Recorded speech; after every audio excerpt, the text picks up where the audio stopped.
Today we're doing a deep dive into the truly urgent and deeply disturbing events surrounding the assassination of Charlie Kirk. It's incredibly serious. It is. Our mission today is to really unpack everything we have, the reports, the investigation details as they're emerging, the political reactions, and frankly, how different media outlets are handling this. Yeah. We want you to get the complete, unfiltered picture. Absolutely. And, what we're looking at here, based on what's come out, it isn't just another news cycle. It feels like a moment that reveals some profound truths about the challenges this nation is facing. Right. We need to look at some uncomfortable things today, maybe some uncomfortable truths, but clear-eyed understanding is just crucial right now. Couldn't agree more. Let's jump right in. The first thing is this really vile reaction that surfaced almost immediately. We saw reports that an MSNBC panelist actually suggested Charlie Kirk was, quote, constantly pushing this sort of hate speech. Unbelievable. Hateful thoughts lead to hateful words, which often then to hateful actions. I mean, the sheer audacity of saying something like that right after someone's been murdered, it's generated huge outrage, and rightly so. Yeah, the reports we've seen really highlight how dangerous that kind of statement is. I mean, right after a murder, it's like trying to rationalize the violence, or worse, shift the blame onto the victim. Exactly. And the sources argue quite strongly that this viewpoint isn't just morally bankrupt, it actively destroys civil discourse. It sort of implies that certain speech they don't like somehow invites violence. It's a justification, essentially. Pretty much, and that's a deeply dangerous idea for any free society. You just can't go down that road. Absolutely not. Okay, so moving on from that awful take, let's get into the exclusive details coming out about the investigation itself. Stephen Crowder's team reported getting an email from an ATF officer, an internal message. Right, detailing findings near the scene. Exactly, at Utah Valley University.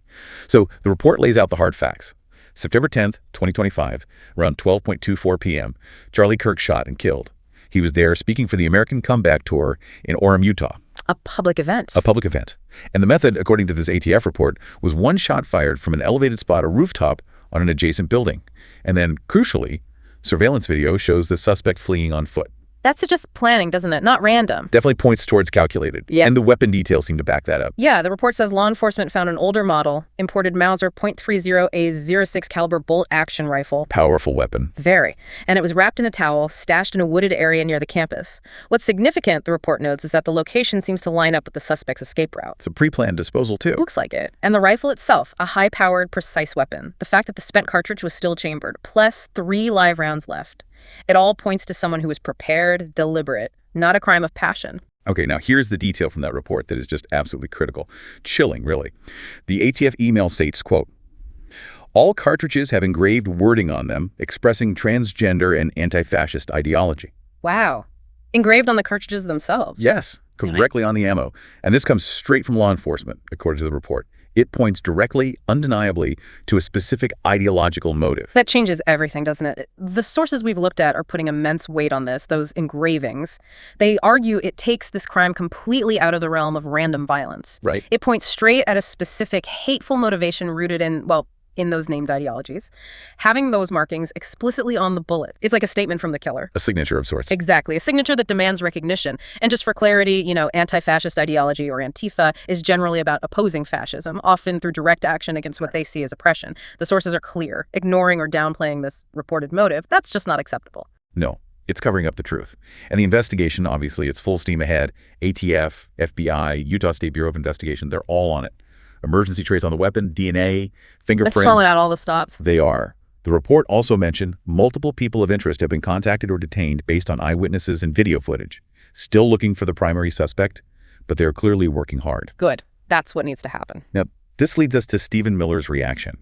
He gave what sources are calling a dire warning after Kirk's assassination. Miller stated, and this is his view, that America is facing, quote, an ideology that has steadily been growing in this country, which hates everything that is good, righteous, and beautiful. Strong words. And celebrates everything that is warped, twisted, and depraved. Miller's connecting this specific horrific event to, a much broader cultural decay, as he sees it.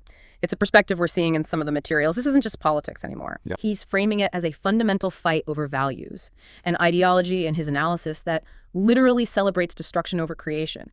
He views it as a clear and present danger. And he pointed out something incredibly disturbing, which other sources have noted too, these online posts cheering the assassination. Yeah, that's just sickening. And Miller specifically called out people in positions of institutional authority, educators, healthcare workers, therapists, government employees, reveling in the vile and the sinister with the most chilling glee. That observation, that people in trusted roles are reportedly celebrating murder, It signals something deeply broken. It really does. I mean, the sources interpret that as a question about the moral compass of certain segments of society. If people in authority express those views, it suggests how deeply this ideology, as Miller describes it, might have infiltrated our institutions. And his conclusion was stark. Extremely. He said the fate of millions depends upon the defeat of this wicked ideology. The fate of our children, our society, our civilization hinges on it. That really underscores the stakes he believes we're facing. Absolutely profound stakes. In the midst of this horror, there's been a move from the White House.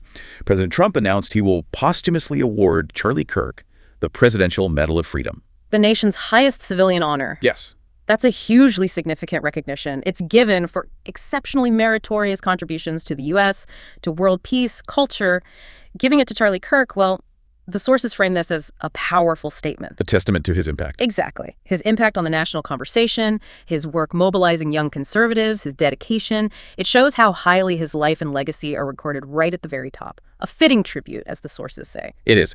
Now let's shift for a moment to the media coverage, because there's some serious contention here. Sources are highlighting CNN's reporting specifically. Oh, what about it? Well, while other reports, like the ATF email leak, explicitly mentioned transgender writings on the firearm, CNN apparently referred to them merely as cultural writing. Cultural writing, seriously. That's the allegation. The sources we have are calling this out as censorship or, quote, deliberate obfuscation of truth. One comment we saw just said, "You cannot hate these people enough." Strong feelings, clearly. Well, yeah. If that reporting is accurate, calling specific ideological engravings cultural writings, I mean, the source is critical of that, see it as more than just bad journalism. They see it as dangerous bias. Intentionally misleading. That's the argument, that when a major outlet withholds or rephrases crucial information about a killer's motive, especially when it's literally etched onto the weapon, it damages public trust. It prevents people from understanding what actually happened based on the reported evidence. It controls the narrative instead of reporting the facts. Precisely. Okay. Back to the investigation updates. The manhunt is still very much on, and both the FBI and the Utah Public Safety Department have now officially called this a targeted attack. So any lingering doubt about it being random is gone. Official confirmation. Right. It reinforces what the evidence suggests. They're describing the suspect as college-aged, they've got the rifle that high-powered Mauser found in the woods, and they also recovered a footprint. Oh, interesting. Yeah, which the sources point to as just solid, meticulous police work. Every piece of evidence counts. They're building the case. Good to hear. Amidst all this, we also saw a really moving tribute from Secretary of War Pete Hegseth. Pete Hegseth, yeah. He said, quote, "Charlie, we love you. We know that you have heard the Lord's words. Well done, good and faithful servant. Full heart, clear eyes." Wow. That's powerful. The sources really pick up on the depth of that tribute, that biblical reference, good and faithful servant. It's presented as such high praise. Implying a life lived for a purpose. Exactly. A life dedicated, served with commitment. And then Hegseth added, like those on 9/11, he will never be forgotten. That comparison is striking. Right. Incredibly striking. The sources highlight that comparison, saying it underscores this sense of martyrdom, the idea that Charlie Kirk's life and death will have a lasting, unforgettable impact, much like the heroes of 9/11. A powerful sentiment indeed. And speaking of not ignoring the votives here, Majin Kelly also weighed in. She strongly backed up Steven Crowder's reporting. Okay. She stated it very clearly. Trans and anti-fascist was the apparent motivation in Charlie's murder. No mincing words. In her conclusion. It was a call to action. She said, "It is beyond time to stop coddling, perpetuating the spread of this dangerous ideology." That resonates with what Miller was saying, too. The sources present Kelly's statement as arguing that society pays a huge price for ignoring, or worse, enabling these kinds of belief systems. Right. The perspective is clear. When ideologies that openly promote hate and violence are allowed to spread unchallenged, it eats away at society. And tragically, as we see here, it can lead to horrific violence. And just to really nail down that point about the motivation, the Wall Street Journal has now confirmed it. The Wall Street Journal, okay, that's significant. Very. A major respected publication. They confirmed, quote, that the assassin's ammunition was engraved with transgender anti-fascist ideology. That confirmation coming from the WSJ is being presented in our sources as definitive, undeniable proof. Hard to argue with that source. Exactly. Given their reputation, it makes it almost impossible for anyone to credibly deny the ideological motive now. It implicitly contrasts with, any earlier attempts by others to maybe obscure or downplay that critical detail. It's seen as unarguable proof now. Okay, and one more crucial update on the investigation front. Breaking news, really. Investigators have confirmed they now have good video footage of the suspected shooter. Oh, wow. Good video footage. Yes. They're not releasing it publicly yet, but having that footage is being reported as a major step forward. Absolutely huge. Our sources consistently cite getting clear video as critical in these kinds of cases. It dramatically increases the chances of identifying and catching the suspect. Brings justice closer. It really does. Even if it's not public yet, knowing they have it, it builds confidence, according to the reports, that law enforcement is closing in. Thorough work paying off. Definitely. Finally, let's just take a moment to reflect on Charlie Kirk's legacy, because based on everything we're seeing, it's immense. Undeniably. President Trump himself, he previously credited Charlie Kirk directly for his success with younger voters. He actually said, quote, "I won by 37%. Charlie Kirk will tell you TikTok helped, but Charlie Kirk helped also." That's quite an endorsement from the president. It really highlights, as the sources emphasize, Charlie's unique and frankly irreplaceable role. He energized young conservatives like few others could. Built a whole movement. He really did. Inspired so many people, had a huge impact on the political landscape.